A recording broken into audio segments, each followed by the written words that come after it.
तो ये बताइए कि अचानक से हमें खबर आई रात 12 बजे, आपने खबर ब्रेक की कि साहब ये डीजीपी के लिए नियमावली बन गई। दोपहर तक तो इस बात की खबर नहीं थी, ये क्या हुआ, उस नियमावली में क्या खास बात है, और इसके मतलब इसका प्रभाव क्या है, आपने क्या असेस किया? देखिए, जो डीजीपी पद को लेकर आज सवेरे से चीजें चल रही हैं, उसमें कैबिनेट में कल ये आई तो थी चीज, लेकिन इसकी जानकारी देर रात लोगों को प्रेस नोट के माध्यम से हुई। यूपी में जो संशोधन हुआ है उसमें सिर्फ इतना है कि डीजीपी का चयन मुख्यमंत्री अपनी कमेटी के माध्यम से करेंगे। एक कमेटी बनेगी 5 सदस्यीय जो इसका चयन करेगी, यानी कि यूपी अब खुद अपना डीजीपी चयनित कर सकेगा।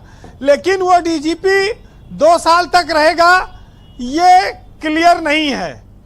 वो जब 60 साल का होगा या 2 साल की जो अवधि होगी, जो पहले होगी वो लागू होगी।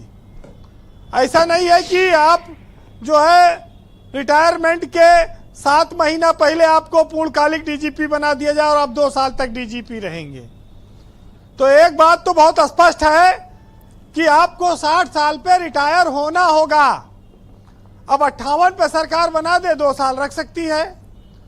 सरकार को वैसे भी अधिकार है कि वो कई मामलों के आधार पर डीजीपी को हटा भी सकती है। नहीं, एक चीज की क्लैरिटी दे दीजिए। देखिए, जो जैन साहब ने भी वो बात कही थी, उसमें आपकी बात में थोड़ा कंट्राडिक्शन है। जैन साहब ने ये कहा कि 2 साल का फिक्स्ड कार्यकाल मिलेगा जब से अपॉइंटमेंट होगा, और आप कह रहे हैं कि 60 जिस दिन पूरा होगा उस दिन नमस्ते। यूपी में ऐसा नहीं हुआ। कैबिनेट से जो प्रस्ताव पास हुआ है उसमें यह साफ है कि 2 साल या 60 साल की उम्र तक जो पहले होगा वो लागू होगा। अच्छा, ये है मतलब नियमावली में, ये एकदम क्लियर कैबिनेट के डिसीजन में है। ओके, तो ये बात अभी पब्लिक डोमेन में नहीं आई, फिर ये बात जनता के सामने नहीं आ पाई। और ये बात मैं आज इस बात को बहुत पुष्टि से, बहुत प्रमुखता से बात बता रहा हूं कि 60 साल या 2 साल जो पहले होगा वो लागू होगा। वो पूर्णकालिक डीजीपी बने, अल्पकालिक बने, कुछ भी बने। नहीं, आपकी खबर पे संदेह नहीं किया जा सकता। आप ये दावा इतनी क्लेम कर रहे हैं तो इसके पीछे वैसे ब्रजेश जी एक बड़ा तर्क आप ये देखिए कि डीजीपी 62 साल तक नौकरी करेगा और चीफ सेक्रेटरी 60 साल तक रहेगा। अरे क्यों तो झगड़ा लगा रहे हो? ये अजीब सा एक मुखिया, ये तो आप टेबल ही दूसरी तरफ टर्न। तब तो चीफ सेक्रेटरी को भी 2 साल मिलना चाहिए, 62 साल होना चाहिए। तो ये बड़ी एक विचित्रता सी स्थिति बनेगी। तो यूपी सरकार ने इस तरह का कोई फैसला नहीं किया है कि जो एक बार डीजीपी बनेगा वो 2 साल तक रहेगा, चाहे वो रिटायर हो जाए। रिटायरमेंट 60 जिस दिन होगा उस दिन उसको रिटायर होना होगा। जो पंजाब में सिस्टम बना है वो भी इसी तरह का बना है। वहां 7 सदस्यीय कमेटी है, यहाँ 5 सदस्यीय कमेटी है, बस अंतर इतना है। लेकिन ब्रजेश जी, यूपी पुलिस का जो मुखिया होता है वो देश के सबसे बड़ी पुलिस बल है। करीब 3 लाख से ज्यादा पुलिसकर्मी उत्तर प्रदेश में हैं जिनका वो लीडर होता है। जी वीरेंद्र जी, संयोग से प्रशांत कुमार इनकाउंटर वाले अफसर माने जाते हैं जो आज डीजीपी हैं, और हाफ इनकाउंटर भी इन्हीं को श्रेय जाता है शुरू कराने का। जिसमें पैर में गोली मारने का जो चलन शुरू हुआ वो प्रशांत कुमार ही इसके अगुआ हैं। और मेरठ में जब वो एडीजी थे तो उन्होंने काफी हाफ इनकाउंटर कराए, तो वो प्रचलन में हाफ इनकाउंटर उन्हीं के जमाने से आया। एक बात और कहूंगा जी, हाँ थोड़ा वक्त का भी कमी है जी, देखिएगा जी। जब डीएस चौहान डीजीपी थे कार्यवाहक तौर पर, तो उस समय एक पैनल भेजा गया था यूपीएससी को।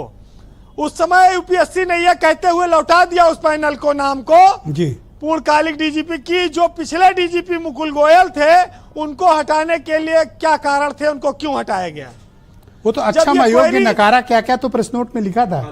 काफी मतलब बेइज्जतीपूर्ण तरीके से हटाया गया था जी। लेकिन उसका फिर जवाब यूपी सरकार ने कोई नहीं भेजा, उसको डंप कर दिया, वो मामला खत्म हो गया।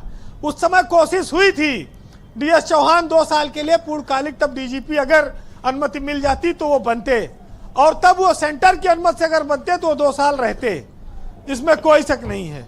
वैसे जी हमारे देश में और प्रदेश में अभी जो डीजीपी है वो तो उनका मई 2025 में रिटायरमेंट है। लेकिन पुलिस के बारे में ये कहूंगा कि वो कठिन परिस्थितियों में काम करती है, जाड़ा गर्मी बरसात सब कुछ झेल कर काम करती है। अन्य विभागों की तुलना में उसको घूस भी कम मिलती है, लेकिन वो बदनाम ज्यादा होती है। और ये भी सही है कि पुलिस को खुद भी बहुत घूस देना पड़ता है, खाली वो लेती ही नहीं है, आज आपकी बात सुन के कई लोग तो रो पड़ेंगे। जी।